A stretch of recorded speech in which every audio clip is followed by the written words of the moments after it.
bulshada ku nool magaalada Gaalkacyo ee xarunta gobolka Mudug ayaa soo dhaweeyay wadooyin laamiya oo laga hirgeliyay gudaha magaaladaasi. Gaalkacyo warkan waxa ka soo diray Sheena Cabdi Axmed.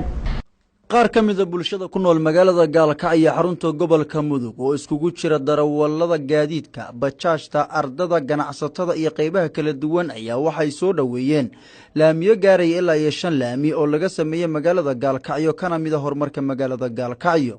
shacabkana ayaa sheegeen wadooyinkan laamiga ay soo dhaweynayaan waxtarna bulshada ay u yihiin. waa aad baan ugu faraxsanahay inuu dhaqaalaha iyo quruxda iyo gaadiidka dhaqaalihiisa iyo dadka dhaqaalahooda iyo inuu qayb lixaad la nooga qaadanayo waanu ognahay. magaalooyin baanu joogi jirnay oo waanu ognahay waanu garanaynaa. marka intaan aqoonna way baranaysaa. anigu meherad baan haystaa. meheradayda waxaan u maleeyaa inuu aad ay iiga qayb qaadanayso kan ilinkayga maray. horta horumarka sanadkan ka socday deegaanada Puntland aad u tira badnaa gaar ahaan Gaalkacyo oo ayadu sanadihii tagay aan wax horumar soo gaarin laakiin waxa nasiib u yeelatay in maxaan ku raadkaa kaabayaasha dhaqaalaha wax laga hirgeliyo. dawladuna aad bay ugu mahadsan tahay wadooyinkan hadda la sameeyay iska daa baabuurtu inay ku intifaacdo dadka adigagaas markaad soconaysid qaabka aad u soconaysid baa xataa yani aan ku dhibayn. halkan waxaan ka salaamayaa madaxweynaha dawladda Puntland Dawlad Maxamed Gaas maadaama oo dhabahan noo sameeyay annagana waxaan nahay darawaliinta gaadiidka wado bajaajyada. marka madaxweynaha aad baan macnaha halkan aga taageeraynaa ama ugu hambalyeynayna waxaan sameeyay aad baan u faraxsanahay.